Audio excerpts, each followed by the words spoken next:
Om Namo Bhagavate Vasudevaya. Om Namo Bhagavate Vasudevaya. Om Namo Bhagavate Vasudevaya. Om Namo Bhagavate Vasudevaya. Om Namo Bhagavate Vasudevaya. Om Namo Bhagavate Vasudevaya. Hare Krishna. We're studying Srimad Bhagavatam Canto 2, Chapter 9, entitled Answers by Citing the Lord's Version. We're on text 35, Chapter 9, Canto 2. This is the third of the four seed verses of Srimad Bhagavatam. Narayanam namaskritya naram chaiva narottamam devim sarasvatim vyasam tato jayamudiraya.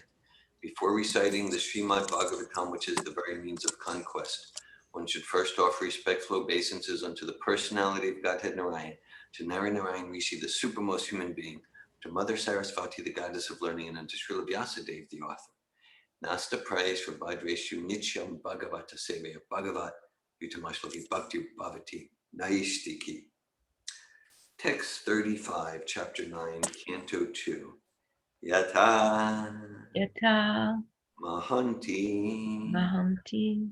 Bhutani Bhutani Bhuteshu Ucha Avacheshu Bhuteshu Avacheshu Anu Anu Pravishtani Avishtani Apravishtani Avishtani Yatha Na Teshu Tesu Na Teshu Tesu Aham Aham Yatha Mahanti Bhutani Yata Mahamti Bhutani Bhuteshu cha vacheshvanu Bhuteshu Chavasheswanu Pravishtanya Pravishtani Pavishtanya Pavishtani Tatateshu Nateshvaham Tatateshu Natesvaham Yatha Mahanti Bhutani Yatamahanti Bhutani Bhuteshu cha vacheshvanu Bhuteshu Chavasheswanu Pravishtanya Pravishtani Pavishtanya Pavishtani Tatateshu Nateshvaham Tatateshu Natesvaham Yatha Mahanti Bhutani Yatamahanti Bhutani Bhuteshu cha vacheshvanu Bhuteshu Chavasheswanu Pravishtanya Pravishtani Pavishtanya Pavishtani Tatateshu Nateshvaham Tatateshu Natesvaham Yatamahanti Bhutani Yatha Mahanti Bhutani Bhuteshu Chavasheswanu Bhuteshu cha vacheshvanu Pavishtanya Pavishtani Pravishtanya Pravishtani Tatateshu Natesvaham Tatateshu Nateshvaham. This is text 35, chapter 9, canto 2, if anyone else would like to recite the verse. Yatamahanti Bhutani Yatamahanti Bhutani Bhuteshu cha vacheshvanu Bhuteshu cha vacheshvanu Avishtani apravishtani Pravishtanya Pravishtani Tatateshu nateshvaham. Tatateshu Nateshvaham.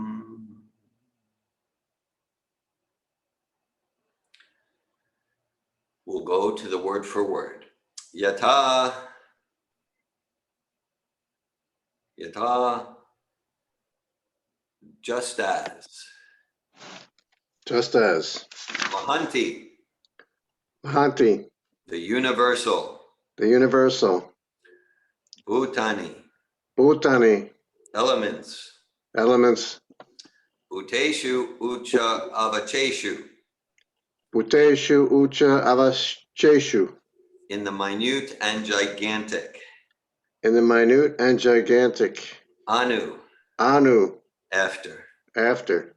Pravishtani. Pravishtani. Entered. Entered. Apravishtani. Apravishtani. Not entered. Not entered. Tata. Tata. So. So. Teshu. Teshu. In them. In them. Na. Na. Not. Not. Teshu. Teshu. In them. In them. Aham. Aham. Myself. Myself. Translation. O Brahma, please know that the universal elements enter into the cosmos, and at the same time they do not enter into the cosmos. Similarly, I myself also exist within everything created, and at the same time I am outside of everything. Purport by His Divine Grace A.C. Bhaktivedanta Swami Prabhupada. The great elements of material creation, namely earth, water, fire, air, and ether, all enter into the body of all manifested entities. The seas, mountains, aquatics, plants, reptiles, birds, beasts, human beings, demigods, and everyone materially manifested. And at the same time, such elements are differently situated.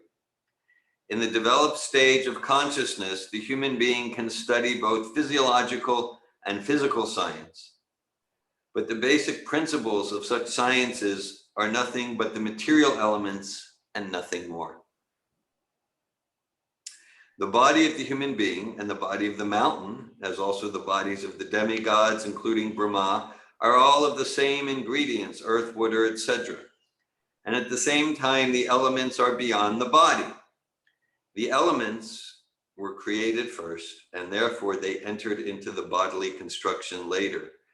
But in both circumstances, they entered the cosmos and also did not enter. Similarly, the Supreme Lord, by His different energies, namely the internal and external, is within everything in the manifested cosmos. And at the same time, He is outside of everything, situated in the kingdom of God, Vaikuntha Loka, as described before. This is very nicely stated in the Brahma Samhita, chapter 5, text 37, as follows. Ananda chinmaya rasa pratibhavitabis tabirya eva nijarupataya kalabi goloka eva nivasatya kilatma bhutto govindamadi pusham tamaham bhajami. I worship the personality of Godhead, Govinda, who, by expansion of his internal potency of transcendental existence, knowledge, and bliss, enjoys in his own and expanded forms. Simultaneously, he enters into every atom of the creation. This expansion of his plenary parts is also more definitely explained in the same Brahma Samhita, chapter 5, text 35, as follows. Eko pyasora chayatum jagadanda koti yachaktirasti jagadanda chayayadanda andantarasta paramanu chayantarastam govindamadi purusham tamaham bhajami. I worship the personality of Godhead, Govinda, who by one of his plenary portions enters into the existence of every universe and every particle of the atoms, and thus unlimitedly manifest his infinite energy all over the material creation. The impersonalist can imagine or even perceive that the Supreme Brahman is thus all-pervading, and therefore they conclude that there is no possibility of his personal form. Herein lies the mystery of his transcendental knowledge. This mystery is transcendental love of Godhead. And one who is surcharged with such transcendental love of Godhead can without difficulty see the personality of Godhead in every atom and every movable or immovable object. And at the same time, he can see the personality of Godhead in his own abode, Goloka, enjoying eternal pastimes. with his eternal associates who are also expansions of his transcendental existence. This vision is the real mystery of spiritual knowledge, as stated by the Lord in the beginning, Sarahasyam Tadangam Cha. When Prabhupada says the beginning, he's referring to the beginning of these verses spoken by Krishna to Brahma, starting with verse 31 of this chapter. This mystery is the most confidential part of the knowledge of the Supreme, and it is impossible for the mental speculators to discover by dint of intellectual gymnastics. The mystery can be revealed through the process recommended by Brahmaji in his Brahma Samhita, chapter 5, text 38, as follows. Premanjana charita bhakti vilochanena santa sadaiva hridayeshu vilokayanti yam shama sundaram achintyam gunasvarupam govindamadi purusham tamaham bhajami. I worship the original personality of Godhead, Govinda, whom the pure devotees, their eyes smeared with the ointment of love of Godhead, always observe within their hearts. This Govinda, the original personality of Godhead, is Shama Sundar with all transcendental qualities. Therefore, although he is present in every atom, the supreme personality of Godhead may not be visible to the dry speculators. Still, the mystery is unfolded before the eyes of the pure devotees because their eyes are anointed with love of Godhead. And this love of Godhead can be attained only by the practice of transcendental loving service of the Lord and nothing else. The vision of the devotees is not ordinary. It is purified by the process of devotional service. In other words, as the universal elements are both within and without, similarly the Lord's name, form, quality, pastimes, entourage, etc., as they are described in the revealed scriptures, or as performed in the Vaikuntha lokas far, far beyond the material cosmic manifestation, are factually being televised in the heart of the devotee. The man with a poor fund of knowledge cannot understand, although by material science one can see things far away by means of television.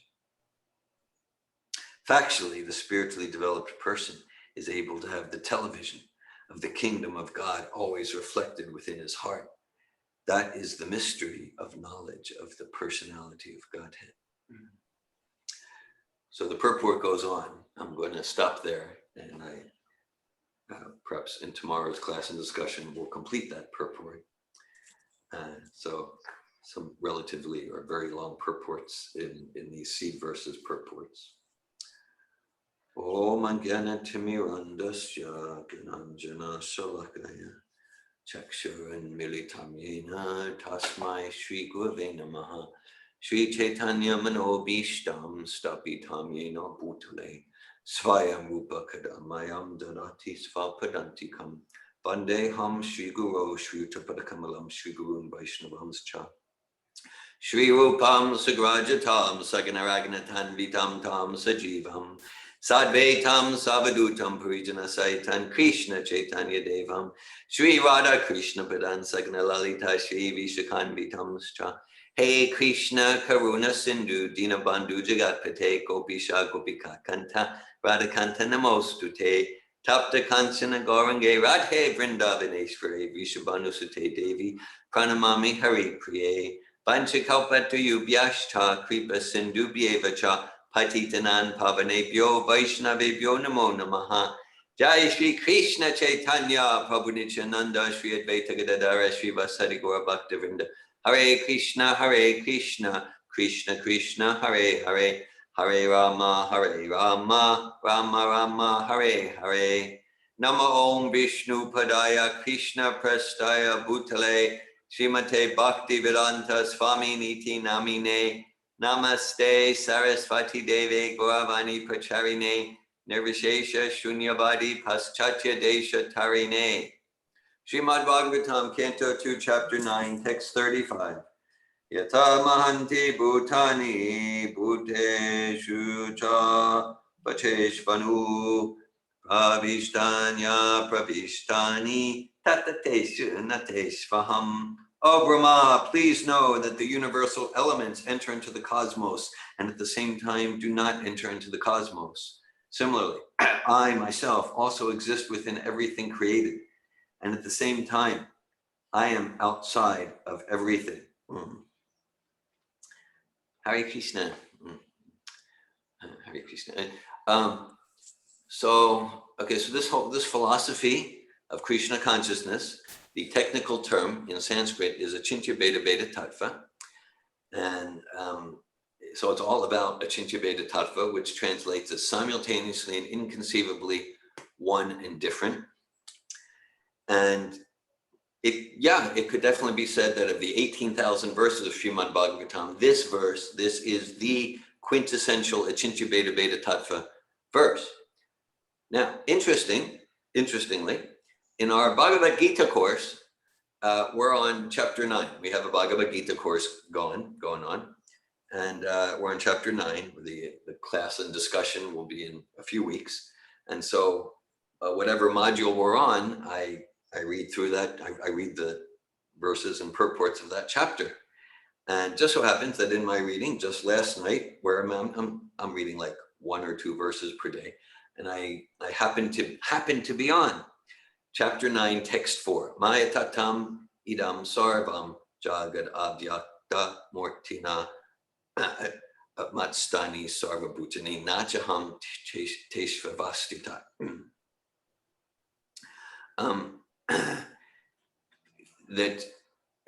So the verse is practically the same as this verse. So all of Bhagavad Gita is also Achintya Bheda Tattva. In that verse, Maya tatamidam sarvam jagadavyakta mortina. Krishna says that is the quintessential Bhagavad Gita, that is the quintessential Achintya Bheda Bheda Tattva shloka verse in Bhagavad Gita 9.4 and 5. Krishna explains the same thing, like, yeah, I am everything, I pervade everything, and yet I exist outside of everything. Goloka evaniv satya kilatma bhuta. So the principle is, and it's such a parsimonious, eloquent principle that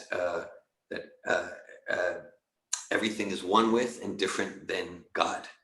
Typical example often given by Prabhupada in the Vedas so much is the sun rays are the sun. We can say, oh, the sun's coming into my room, but the sun rays, they're not completely like the sun globe, but they're one and different from the sun globe.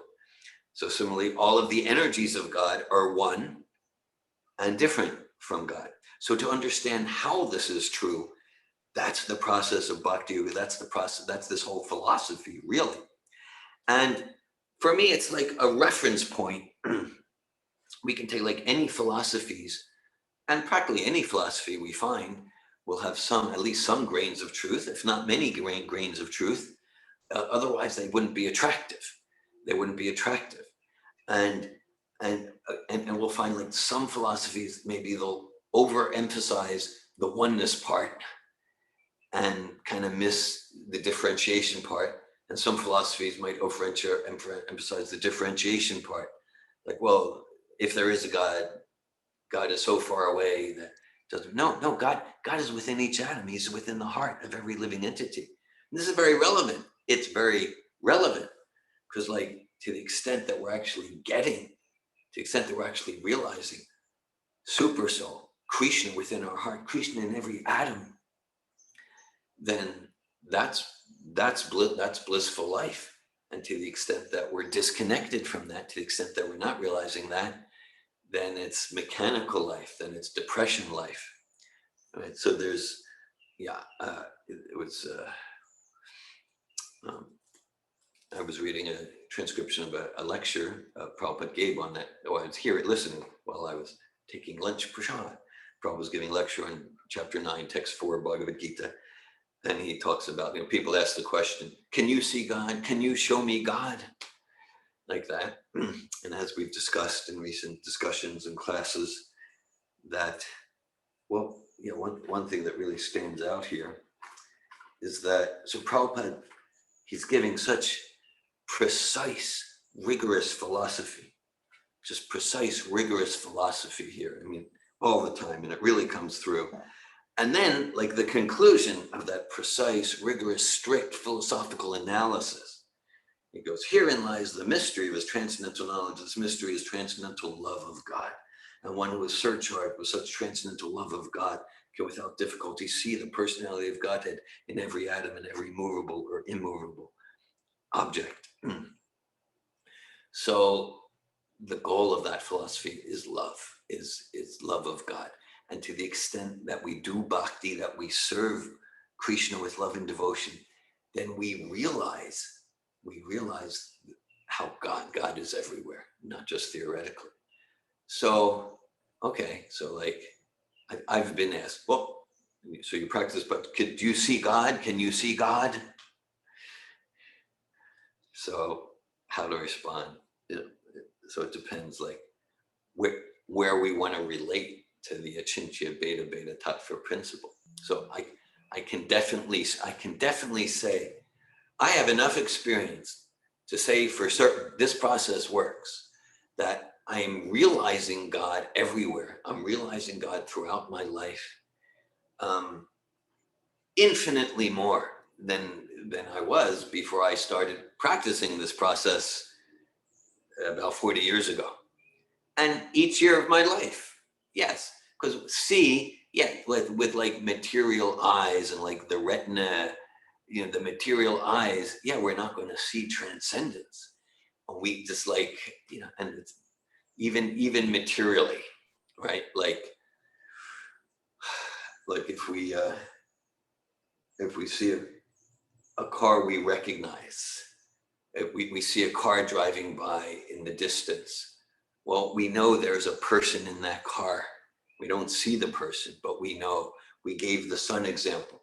We see the sun with these eyes as a circle in the sky about 3 inches in diameter.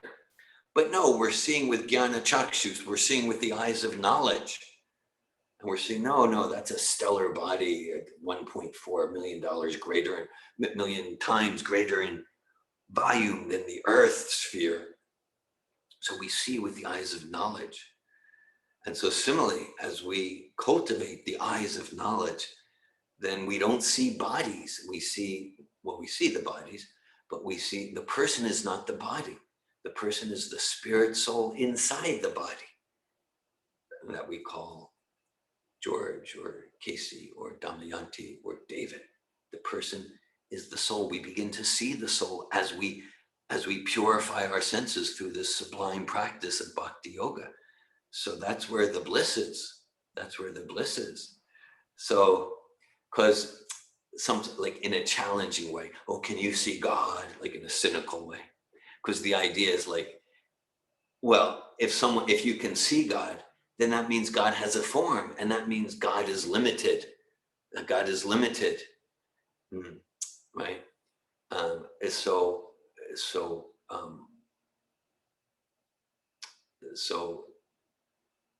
transcendence means spiritual form, spiritual sound vibration, spiritual name. That's why Prabhupada actually gives the example that we can try chanting Coca-Cola, Coca-Cola, Coca-Cola, Coca-Cola, see what the effect on our consciousness is. I actually don't recommend it, but you can try it for 10, 20 minutes. Chant Coca-Cola, Coca-Cola. And then try chanting Hare Krishna, Krishna Krishna, Hare Hare, Hare Rama, Rama Rama, Hare Hare. 10 minutes, 20 minutes, an hour, see what the effect on the consciousness is, right? Because it's transcendental sound vibration. Similarly, there's transcendental form that's unlimited. Vasudeva, Om Namo Bhagavate Vasudevaya, Om Namo Bhagavate. So Vasudeva means an all-pervading person, right? So it's in this Achintya Beta Beta Tattva. The Achintya means inconceivable. Doesn't mean we can't understand. Doesn't mean we need to blindly accept. It means with our mundane mind and senses, we're not going to get it. And there's another way to get the knowledge, and that's through serving with love and devotion. Just like if I want to get to really know any of you intimately, it's not about, I demand that you tell me about yourself intimately. That's not the way. The way is I serve you with love. I gain your love and trust, then you choose to reveal yourself to me. That's the process of bhakti when applied to the Supreme Person, the Supreme Personality of Godhead.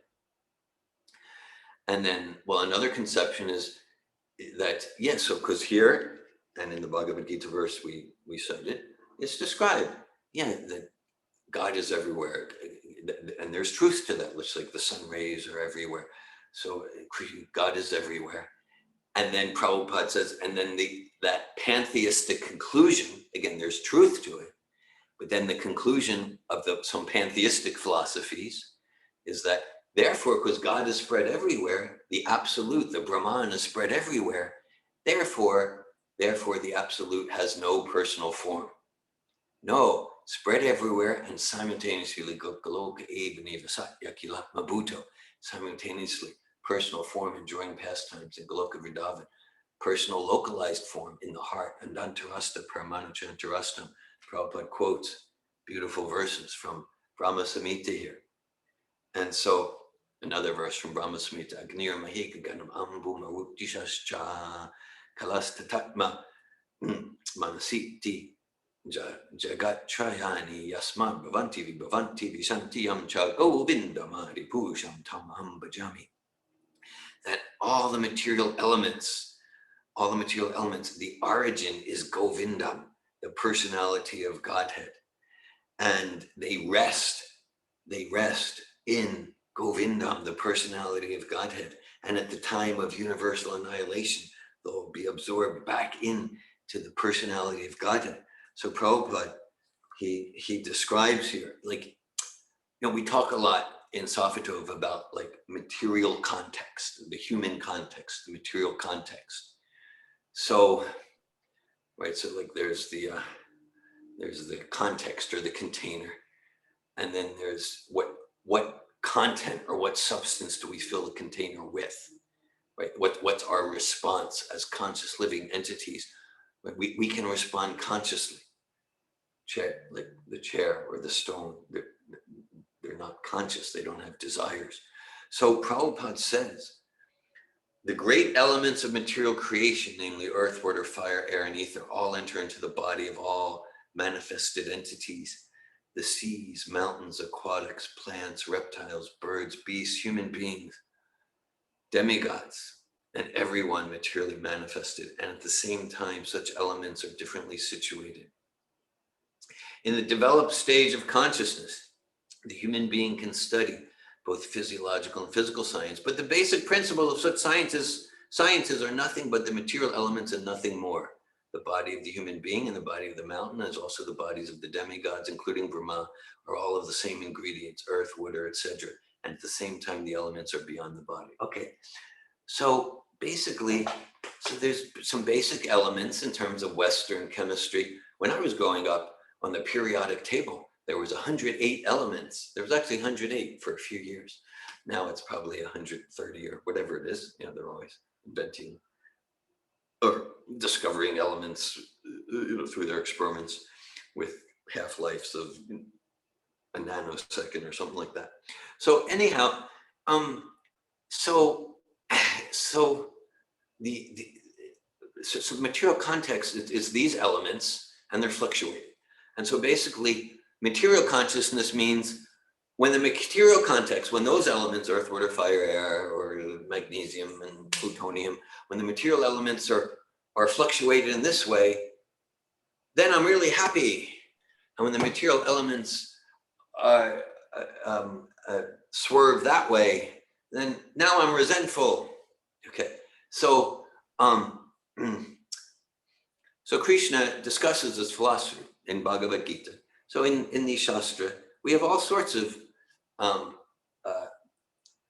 devil's advocate arguments. So Krishna says to Arjuna, after he explains to Arjuna that we're the eternal spirit soul, natvevaham jatunasam natvam namedij janadipa natevana bhavishyama sarvevaya matakramam.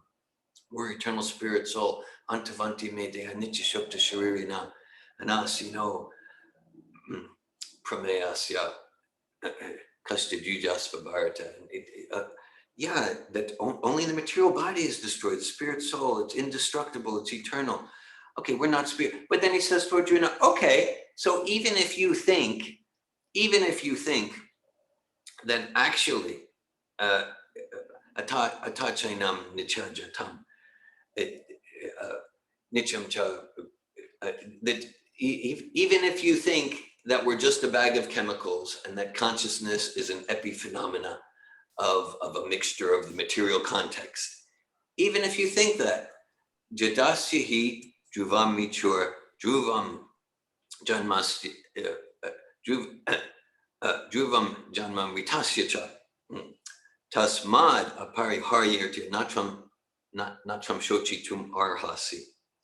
And he says, okay, so then the elements exist, the elements come together in a form. We call this body for some time avyakta dini bhutani, vyakta sarvani, vyakta madhyani sarvasha.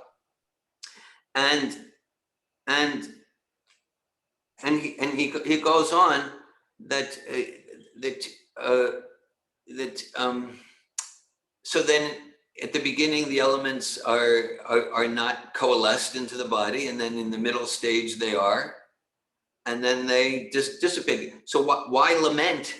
Why lament over some transformation of material elements? Okay, and so it gets to the key there. To not let our emotional state, our experiential state, be dependent on the material context. Bhaktisiddhanta said, this world stands in no need of any reformer. What this world stands in need of, we can say, our service to the Bhagavatam, in service to Srila Prabhupada, is transforming consciousness so that more and more we, and by our association others, become Atmarama. Atmarama becomes means self-satisfied. So it's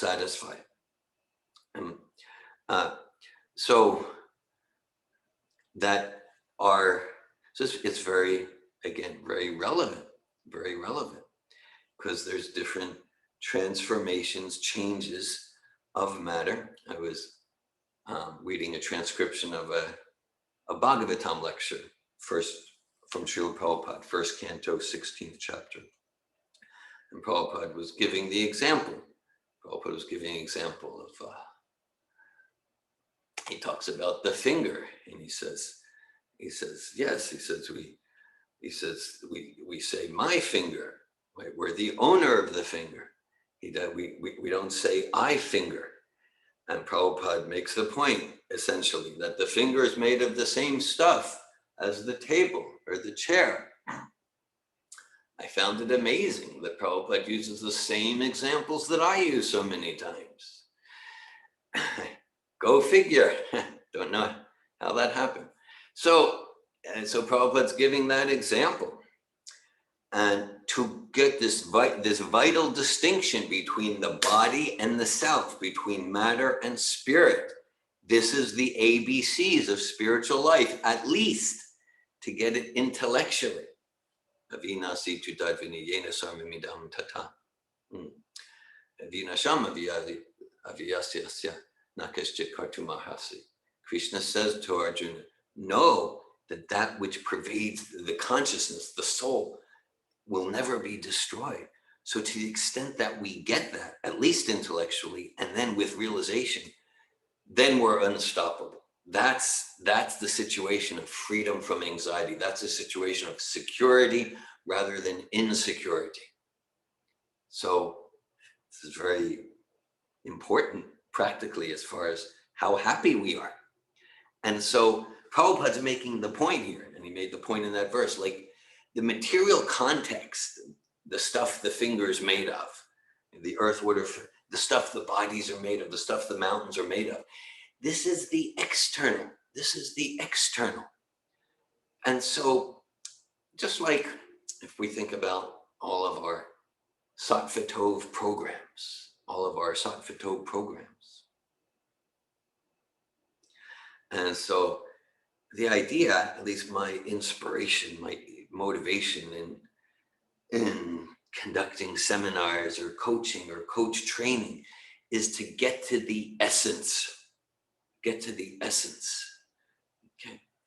And to support others to get to the essence. And I'll have potency to do that to the extent that I'm living from my core, not in some superfluous way. So all these material contexts, that's superfluous. And and so if we're living, just like if we're living on the surface of life with, just a superfluous facade or mask and not getting to the essence, we know it's a hollow life. It's an empty life. And it's a life of quiet desperation. It's a life of pretense. It's a life of trying to numb that emptiness through small talk or gossip or different.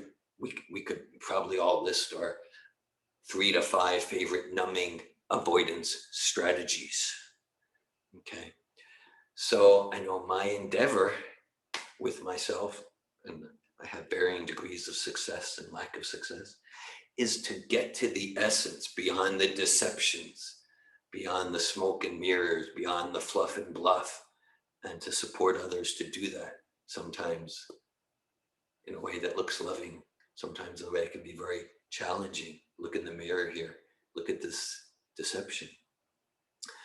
And so all these material, and this is such a theme throughout Bhagavatam and Bhagavad Gita, and so is to the whole material context. This is just superfluous.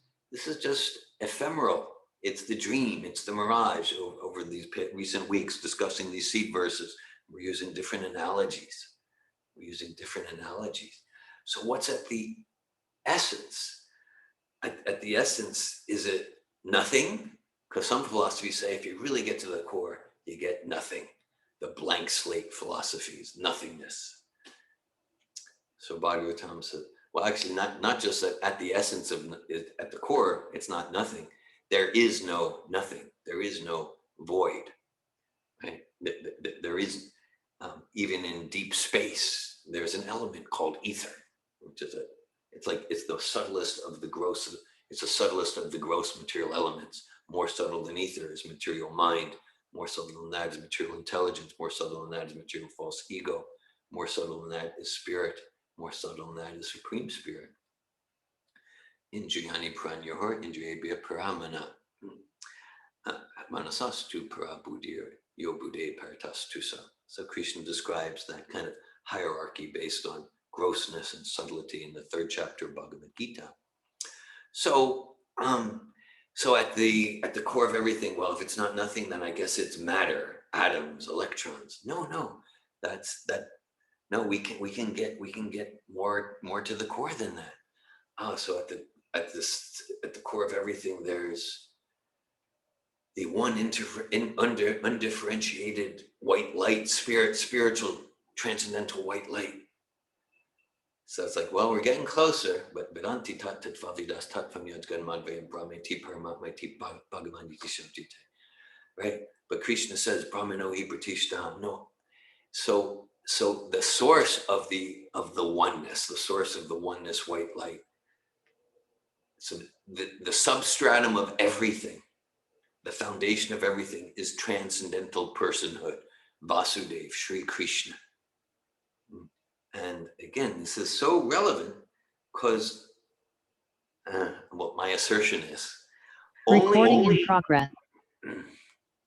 My assertion is only to the extent that we're living from the essence, the core, and we've peeled away all layers of covering and deception. Only when we're living from the core, right? The Prabhupada makes the point that why do we love our body? We spend a lot of time taking care of this body, its fitness, its health, its appearance.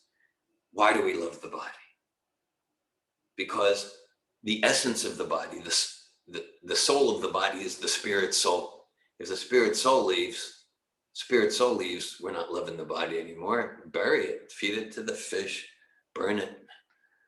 But we love this body because the essence is the soul. And Prabhupada says it's natural to love ourselves because the essence of ourself is the supreme lovable object, God, Krishna, Vasudeva, the Supreme Personality of Godhead. So this is the substratum of all existence, Sri Krishna, the Supreme Personality of Godhead. And to the extent that we're connected there, more precisely, we are connected. We're always connected. To the extent that we're remembering, to the extent that we're aware and alive in that connection, in a spirit of devotion, then that's our happiness, our bliss, not just happiness in a superfluous way. And to the extent that we're disconnected from the essence and our consciousness is on something superfluous, relatively distant from the center, then we experience that alienation and the depression and the anger and the frustration and the envy and et cetera, et cetera. This is very practical. It's very practical. And Prabhupada makes it clear that, again, like, so the process to realize that substratum of the foundation of all existence, to realize the supreme personality, transcendental personhood, Vasudeva, that's at the core of everything.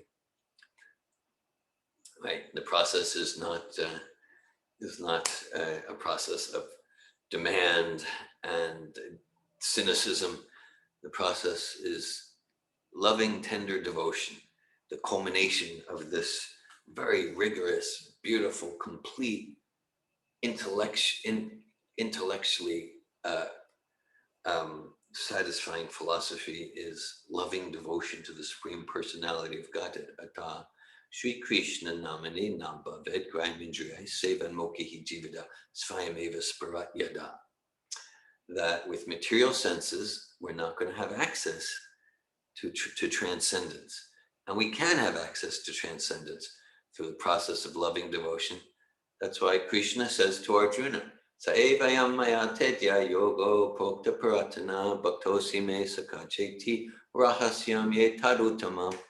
He says, because Arjuna, as far as I'm aware, he was not known as the greatest scholar of the time. I'm sure he was very learned, but he wasn't known as like a great scholar of the Vedas compared to others of the time. So why did Krishna speak to him? So he says, I'm speaking to you because you're my devotee and you're my friend. Therefore, same word, therefore you're able to understand the transcendental mystery of the science of the personality of Godhead, the science of the distinction between spirit and matter. This is real knowledge. Everything else, so-called knowledge that doesn't lead to actual realization of the distinction between spirit and matter and the distinction between spirit and Paramatma and Bhagavan, then it's just so-called knowledge that will tend to further entangle us in trying to enjoy the material context, which is like chasing a mirage. It's like chasing a mirage. And so, so through this process, so the process of devotion, then the Supreme reveals himself to us, and this in this way we're more and more deeply connected with the source of everything and the essence of existence, and lacking that, the nature of the soul will be frustrated, because that's to give and receive love with the supreme lovable person. Then that's our hankering. That's the hankering of the soul, and that's where we'll be satisfied. So now here in the last paragraph that we read, there's more to go in the purport, but Prabhupada uses, I'm just noting this before we close here. So Prabhupada uses the term television 3 times. And so we can imagine he's writing this mid to late 60s. So television's been a pretty known phenomenon for about 15 years. I mean, it existed maybe back into the 20s, but didn't become popular till the 50s. So I'm just noting that this is Acharya. This is Acharya. So Prabhupada's taking a very modern example. And we say, well, television, what's happening with Bhagavatam? See versus Bhagavatam, ancient sages. He's talking about television, right? So he says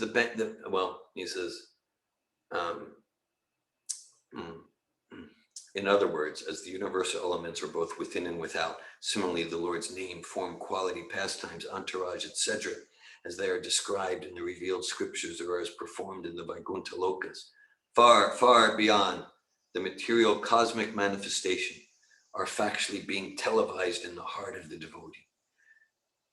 The man with a poor fund of knowledge cannot understand, although by material science one can see things far away by means of television. So Prabhupada's making the point that, like, okay, because at that time in the 60s, modern technology had progressed to the point where, you know, we could, on a television, we can see something happening 12,000 miles away. We could be an American, watch something happening in Russia or Australia, like that. So he's saying, so we see, oh yeah, that's possible. So through this process of bhakti, then the Lord's pastimes are televised in our heart. I'm just loving that Prabhupada's using the term television. Acharya means especially empowered to find ways to communicate these eternal universal principles in a way that touches our heart, in a way that relates and responds to us. That's what it means. Prabhupada's our current Acharya. He's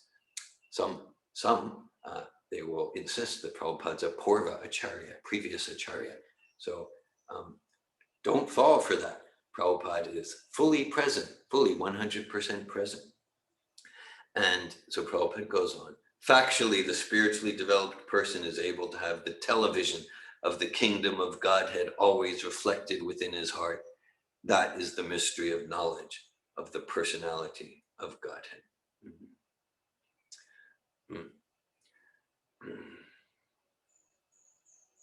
Okay, thank you. Thanks for listening. I welcome any questions and comments. Thank you. Hare Krishna.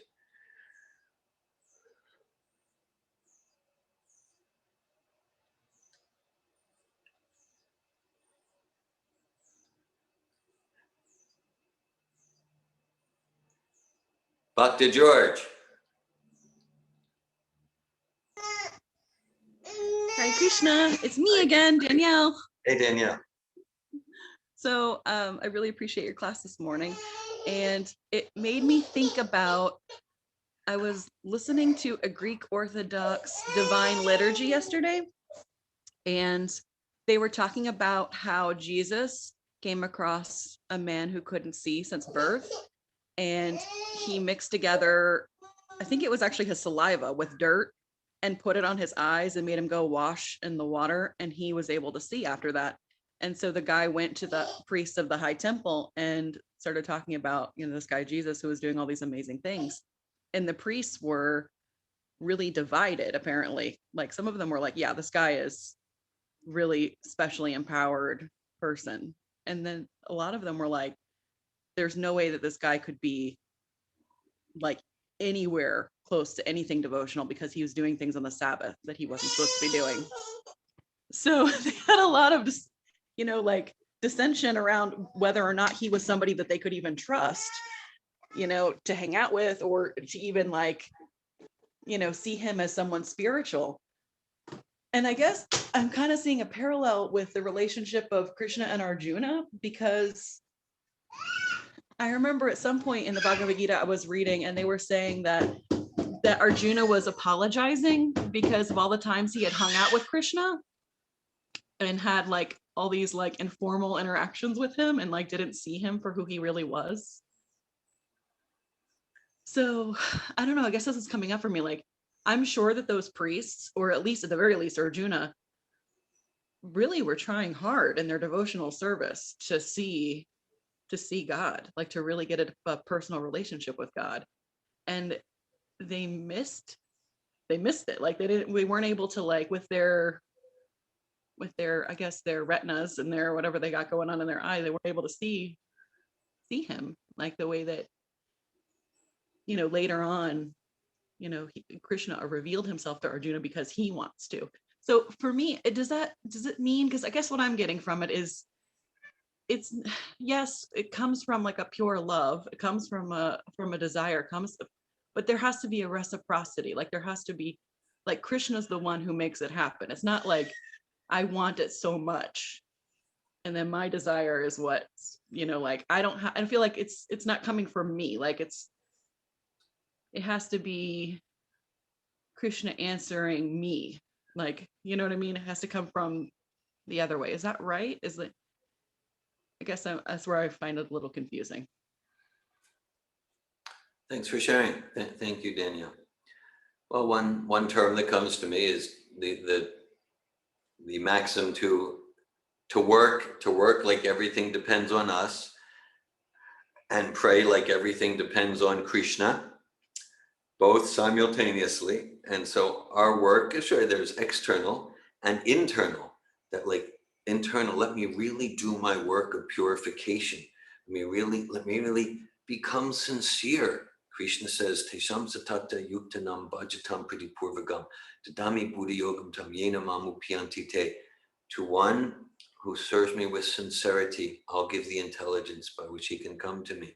So let me do my work internally and externally. And as you're saying, Danielle, that doesn't guarantee anything, but it's a relationship. It's a relationship. And not that we can put God in a box, not we can put Krishna in a box, but just like in our relationships, like if I'm really being sincere to be gentle with someone and deeply empathic and serve them and really gain their love and trust by my character and my actions, well, then it doesn't guarantee anything, but it's likely that that person will choose to trust me more and more fully and to reveal themselves more and more because they feel I'm a safe place and that I'm a safe container. It doesn't guarantee. I could do my best and that person could still shut me out and whatever. So of course it's a reciprocation. And so we have our role to know that we're doing our best, or at least to be authentic about our inauthenticities. At least I see where, I'm really not that sincere, bhakti for Krishna. All right, so let me move to some more sincerity tomorrow, like that. And I'm no biblical scholar, but I'm a little familiar, I think, with the pastime of Jesus you're describing. I think the names of those groups of the rabbis were the Pharisees and the Sadducees, and they were somewhat like, well, there's the story in Krishna book of the caste Brahmin and the wives of the caste Brahmins.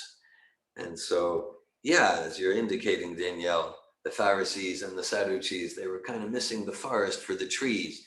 The trees, whether the Pharisees and the Sadducees or the caste Brahmins in that story, in that pastime in Krishna book, they were following all the rules and regulations. Now it's described very clearly, the goal of all the Vedic rules and regulations and philosophy is to serve Krishna. So then Krishna's cowherd boyfriends come and they go to the Brahmins who are doing the yagyas and the fire sacrifice and very much like the Pharisees and Sadducees. And they go, Krishna and Balaram are hungry, got some food for them? And they're like, hey kids, scram, we don't got time for this. We're doing Vedic yagyas. Kind of like, they missed it. They missed the boat. But then the cowherd boys went to the wives of the Brahmins and they go, Krishna and Balaram are hungry. Can you help out? They're like, Krishna and Balaram are hungry. Yeah, we're clearing our schedules immediately. And they just immediately prepared wonderful foodstuffs for Krishna. So the wives of the Brahmins were far more advanced than the Brahmins who were attached to the rules and regulations. Of course, also, we don't want to whimsically neglect rules and regulations that will support us to progress to cleansing our heart. We don't want to whimsically neglect rules and regulations that will be helpful. Neither do we want to just blindly follow rules and regulations and we're missing the forest because of the trees. We're missing the point. So now with Arjuna, so when I really appreciate the examples you gave, When Arjuna, when he was seeing the universal form, he got realization of the majesty of Krishna. And then because he was a friend of Krishna, he would be familiar with Krishna. They were like buddy and they would, they would just have buddy talks and buddy relations. And then Arjuna, like, oh my God, you're the majestic source of all energies. Oh, I apologize. Oh my God, I treated you so casually. Now we can understand, it's important to understand that Arjuna being buddy with Krishna, that's out of love. That's not, that's because he had such love, just like Mother Yashoda, such love for Krishna. She wants him to check, she ties him up with rope because he's getting into trouble. So Mother Yashoda, Arjuna, their friendship, their parenthood, that's out of love. They have so much love that Krishna arranges for them to forget that he is the source of he's the Purusha Shukta confirmed. That's chapter 6 of Canto 2. So that forgetfulness comes out of deep love. That's different than my forgetfulness of Krishna as a source of all energies. My forgetfulness is not from love of Krishna. My forgetfulness is from selfishness and envy and things like that. So there's forgetfulness that's spiritual and forgetfulness that's material. Hare Krishna, that's really helpful for me. The idea of Niyamagraha comes up a lot in my process, so it's good to be reminded of that. And I am thinking about, I guess the other thing that's coming up is there are instances in which people did ask to see Krishna directly. Like there was a little boy who wanted to go see him, and so his mother sent him off into the woods so that his father would love him. And Krishna appeared to him just because of sincere desire. So there are times in which he directly reciprocates without, but I appreciate that emphasis you have on the beguilement as part of the pastime, the beguilement as part of the love, so that it can go on as a rasa between Krishna and his devotees. That's interesting. Thank you for that, Dhira Govinda. Thank you, Danielle. Yeah, and I believe that the boy you're talking about, that's beginning of fourth canto, towards the beginning of fourth canto, Srimad Bhagavatam, Dhruva Maharaj. Yeah, and he had these intense material ambitions. His mother sent him to the forest, but it wasn't just like, oh, Krishna appeared. Dhruva Maharaj, he carefully followed the instructions of Narada Muni, a pure devotee spiritual master, and Dhruva Maharaj, he performed intense austerities, and through those austerities his heart became purified. And then Krishna in the form of Vishnu appeared to Dhruva Maharaj, and then by that time, Vishnu appeared in Dhruva Maharaj's heart. Dhruva was in ecstasy. Then Vishnu disappeared, and then Dhruva was like, what? And he opened his eyes, and there Vishnu was before him. And then Dhruva actually, he felt ecstasy, and he felt bad, because he said, like, I was praying for shards of broken glass, and now I have the most precious diamonds. I was praying for some, I want material power. I want to show my brother that I'm better than him and my stuff. I was praying for shards, pieces of broken glass. Now I have these. So by the time Vishnu appeared to him, his heart had become purified. Thank you, Danielle. Bhakta Len.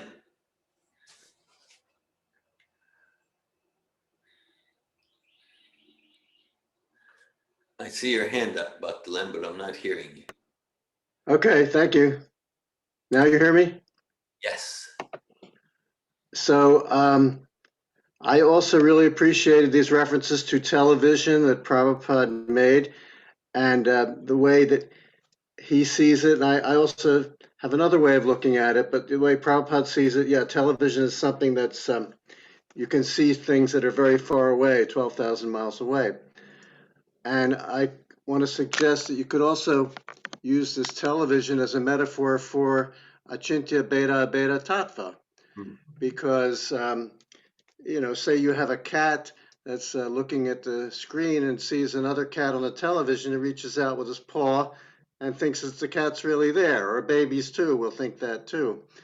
So it's simultaneously one And the same, it's simultaneously, it's not really a person, but it's a transmission of a real person.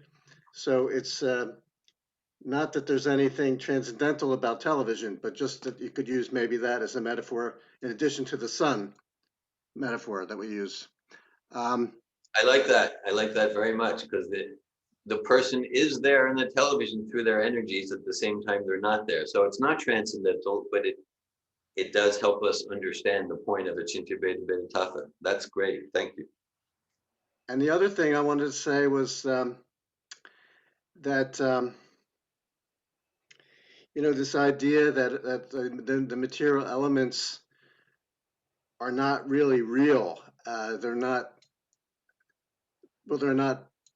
permanent. They're temporary. And science has really proven that. Quantum physics has really proven that an atom is made up mostly of space or ether, right?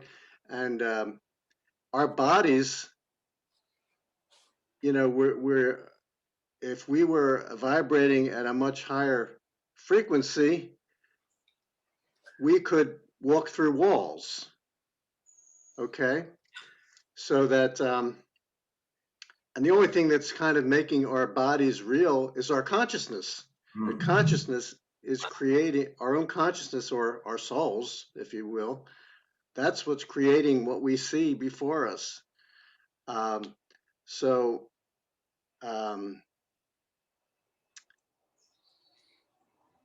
Yeah, I don't know where I'm going with that, but that just as a proof, science has proven that these bodies are not really real, and what we're seeing is not the reality. The material, that there's so much more beyond the material. And when you look deeper and deeper at an atom, it just gets more and more like life is all about consciousness and not the material elements. Yeah, I like where you're going. I like where you went with that. Right. So, well, one thing, so if we really get into the essence of modern science, when we really get into it more and more, it's supporting the Vedic assertions, it's supporting Achintya Beta Beta Tattva. Yes, and that, so like the material energy is real. At the same time, the forms it takes are temporary and ephemeral, and our perception and our conception of the forms. So yes, it's like the body is temporary, and the conception that I am the body, this is false, this is illusory. And when we really get into the atoms, then because like the soul is conscious and consciousness, and the soul's like a magnet, and according to whatever our material consciousness is, we attract that to us in the form of the mind, the body, relationships, all about consciousness. And like the way you described it, I liked it because we hear about yogic mystic powers, and the mystic yogis can walk through walls and things like that. And so science, well, with a particular consciousness, yes, that's possible because it's whatever 99.999% space in so many ways. Even like in modern decades, there's more and more really clear, irrefutable evidence of things like a small child remembering details about a house in a village in a country where he's never been, his grandparents have never been. Just like clear evidence where the most parsimonious conclusion is transmigration of the soul. Again, pointing to the Vedic conclusion. I don't want to get too much into it, but checking the news these days, these UFO things, don't want to get too much into it. But if you examine it, the best explanation by far is Vedic descriptions of different Vimanas. Vimanas of different planetary systems. Maybe perhaps because there are some lower planetary systems where they're highly intelligent, technologically advanced, not particularly pious or godly, but very technologically advanced Vimanas, right? And there's different types of Vimanas, and like the descriptions are very much like the description of Salva's spaceship described in the 10th canto of Srimad Bhagavatam. So yeah, so many things in modern science that more and more are pointing to evidence of the Vedic conclusions. Not that my faith in the Vedas is dependent on what the physicists find. No, my source of authority is Prabhupada, is the Vedas, whatever the physicists find. Still, if we look at what modern science is finding, it does find more and more confirmation, and that can be helpful in sharing with people who have trust in those empirical processes. Hare Krishna. Thank you, Bhaktilan. Hare Krishna.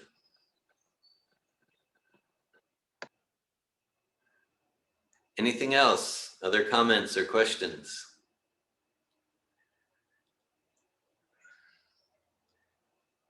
Thank you all. Yes, Damayanti. Well, I had a question that was not exactly related, but it came up during the class. So maybe it is to something you said.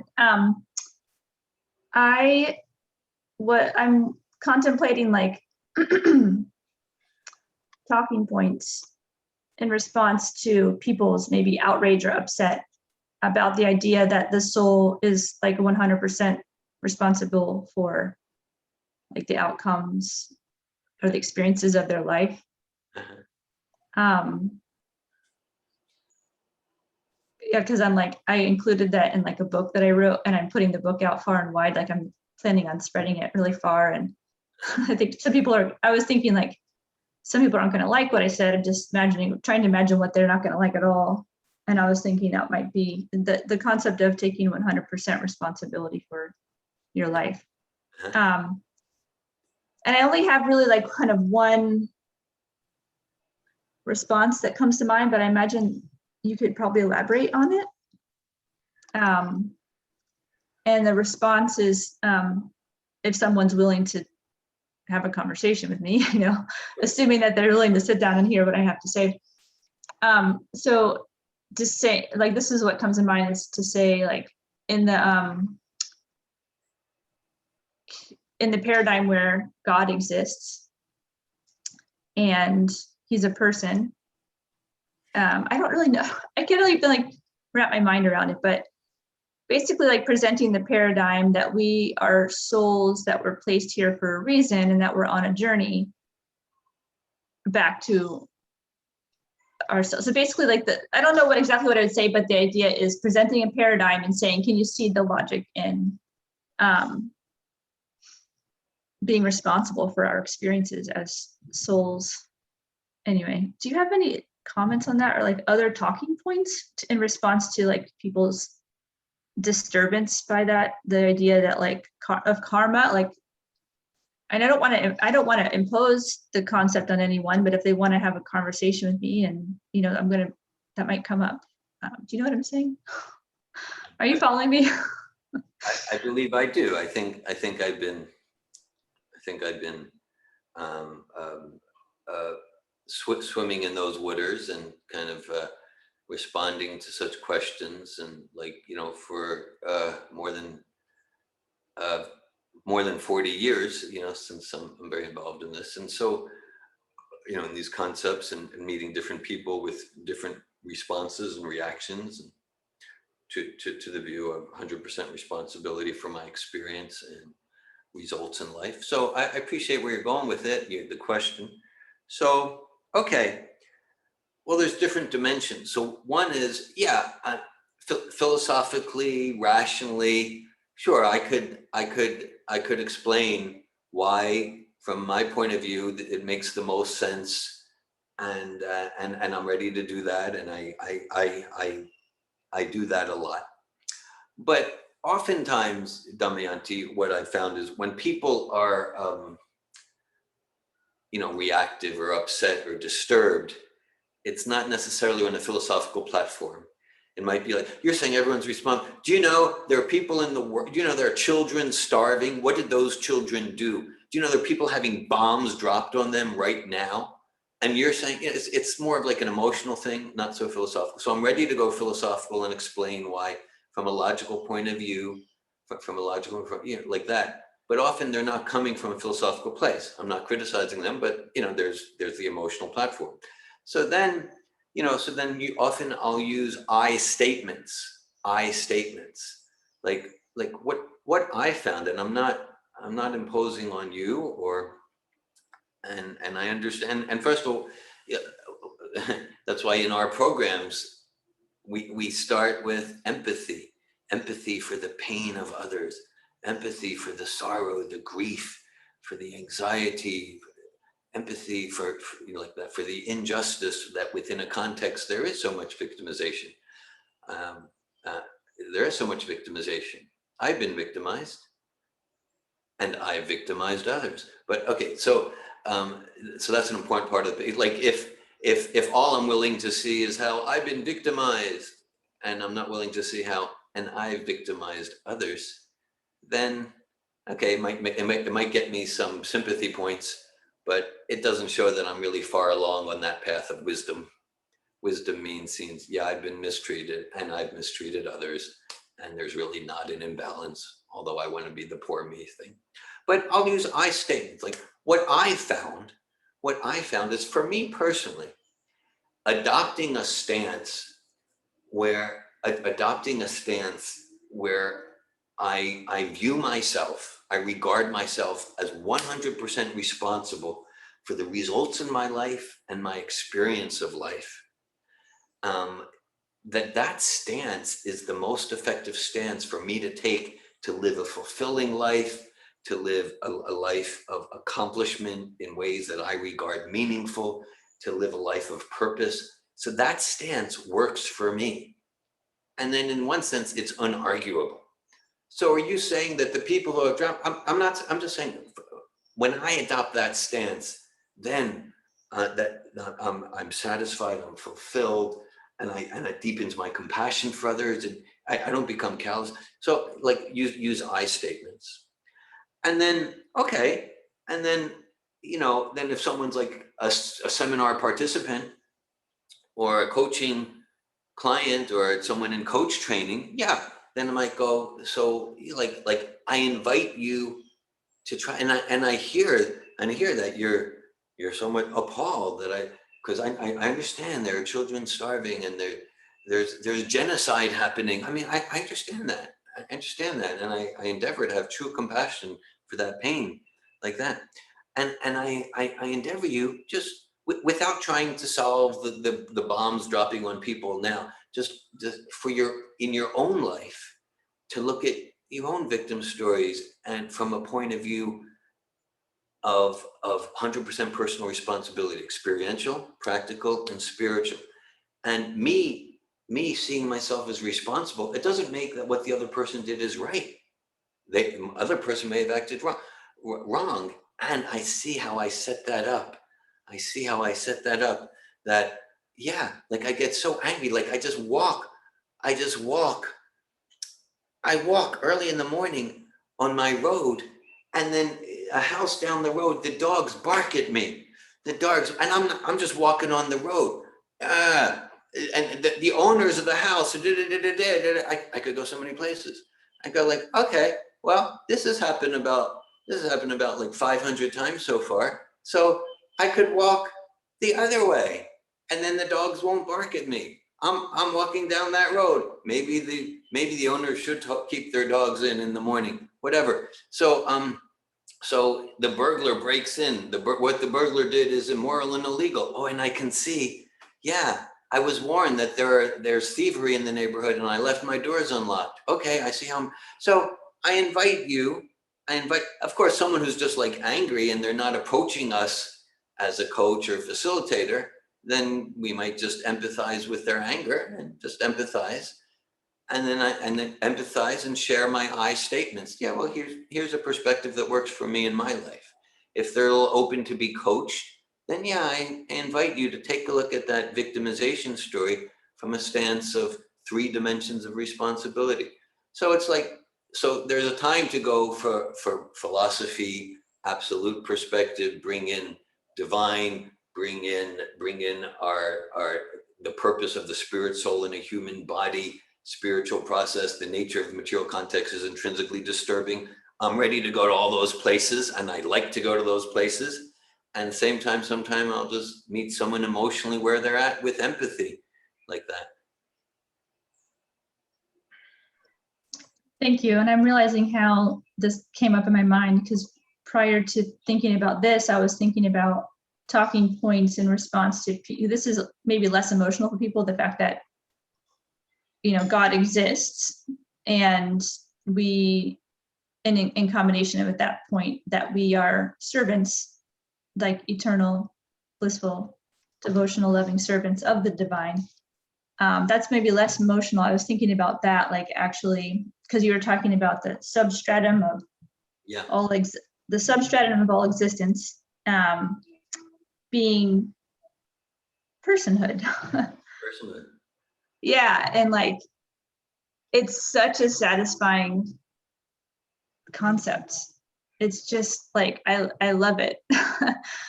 It makes sense that that devotion would be like the core activity of the soul. And describing that to someone who maybe doesn't believe, or is even maybe open-minded, doesn't believe that or understand that, that would be maybe more a time to just, I guess, yeah, empathy as well, but it's less emotional. But yeah, a time where there's like some philosophical or rational responses. And that's where I was going in my mind. I was thinking about responding to people during the talk today. And we could say, yeah, and can you just try on the paradigm that God has personhood, and therefore, if you want to see him or get to know him, you need to approach. You can't ever see him or know him without approaching him, like you would another human being. So I think that's really relatable. Like, it's just a matter of the person even being willing to try on that paradigm.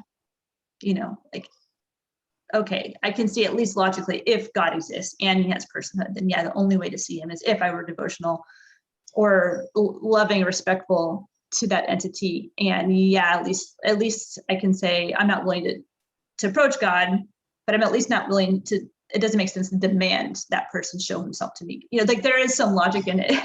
Anyway, that's all I want to say. Share. Thank you. Thank you, Damayanti. I appreciate the practical value you're getting to share within the sphere there in your book and the creative ways in which you're sharing Bhagavatam. Hare Krishna. Hare Krishna. I appreciate that too. Like the Surrender book, how much, it reaches people in a very different way. And topics that you brought up, Damayanti Prabhu, of radical responsibility and then God as a person, they are linked. Like, in a sense, without accepting radical responsibility, it's going to be very, very difficult for people to accept God as a person. And then accepting God as a person, in a sense, doesn't exist, or is incomplete, or is very feeble or tender or fragile if it's not accompanied by personal responsibility. So in case of, like, if people do believe in God, then in a sense, if they're really believing in God, they have to go to the personal responsibility part.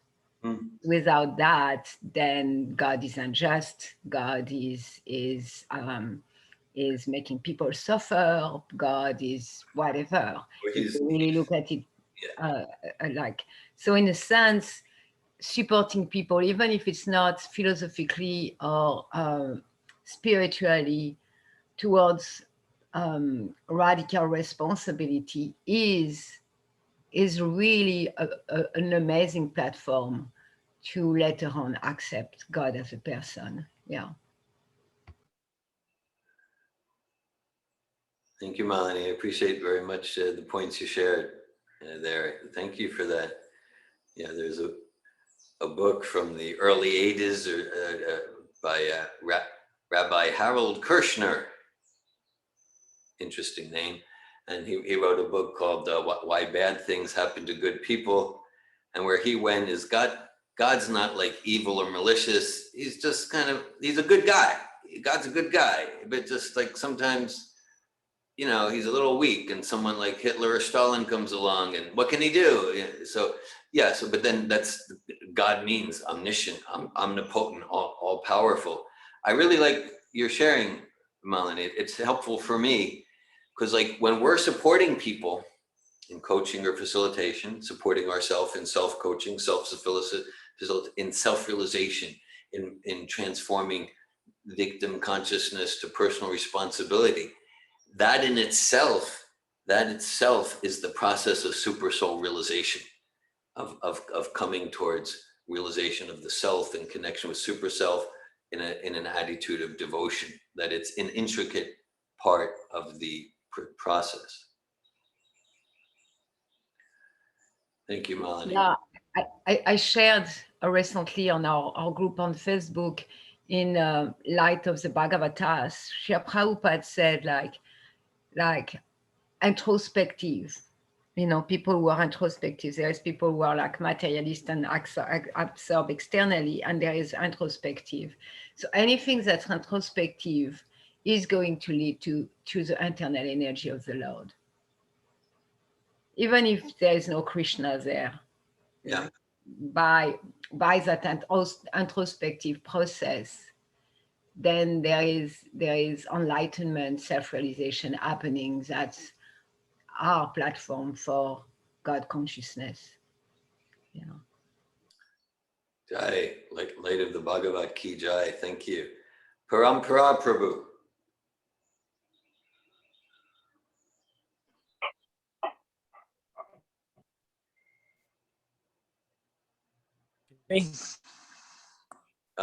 I'm not really hearing you right now. Can you hear me now? Yes. Okay. Yeah, I was just reflecting on, Damayanti's question and then your response, and I was just appreciating, my experience and thinking, with Savatov in the seminars that, I don't ever really remember considering personal responsibility or karma philosophically. Like it was always experiential, and in my case personally, like kind of theoretical. It was kind of like a mind trick. Just honestly, like the first thing is like, oh, I see. Oh yeah, if I think like this, then it's kind of like creating my own reality. That kind of new age. Yeah. My thoughts create my reality and all that kind of stuff. So that was my introduction. So by the time I got to any kind of philosophical, discussion or time to understand it philosophically, I'd already experienced the value of it experientially and theoretically, and already basically had accepted it. So I never really had to consider it so much philosophically. Of course, once I went at a deeper level, then I needed to consider it philosophically, and there's something to work through there. But I'd already had so much head start, experientially and theoretically, that it was a much easier pill to swallow, so to speak. Thanks for that. I appreciate your personal sharing. In your personal sharing, I feel understood. Yeah, because in the seminars, we present it. So you just like, we're not saying what's true, what's not true. Try on a set of clothes. If you notice you're resistant to try on this set of clothes of the stance of, I am 100% responsible for my life and the results. And if I'm resistant to even try on the set of clothes, what's that resistance about? Maybe in looking in that resistance, there's a lot of growth for me. And then I try on that set of clothes for the next 2 days here in the seminar. And then, then on Monday morning, when the seminar's over, you can put on back the victim set of clothes. That's it. Yeah, we present it kind of like a mind trick and see how it goes. So I'm very moved.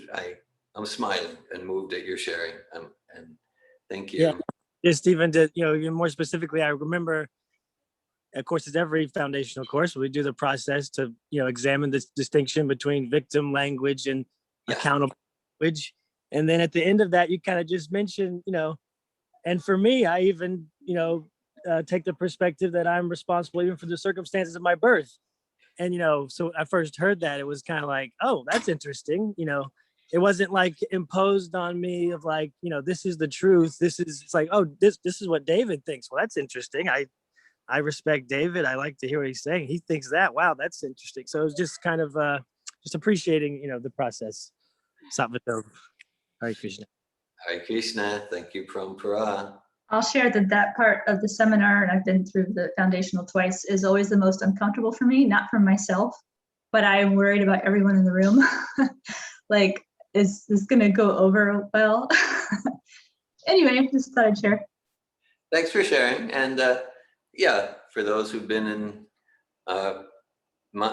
Marie, Malini, and I, we can tell you, that part of the seminar often gets very edgy for many people. It does. Yeah. And as you know, we're not shy to take things to edgy places. Hare Krishna, Srimad Bhagavatam ki jai. Srila Jai. Prabhupada ki jai. Hare Krishna. Hi. Aye. Krishna.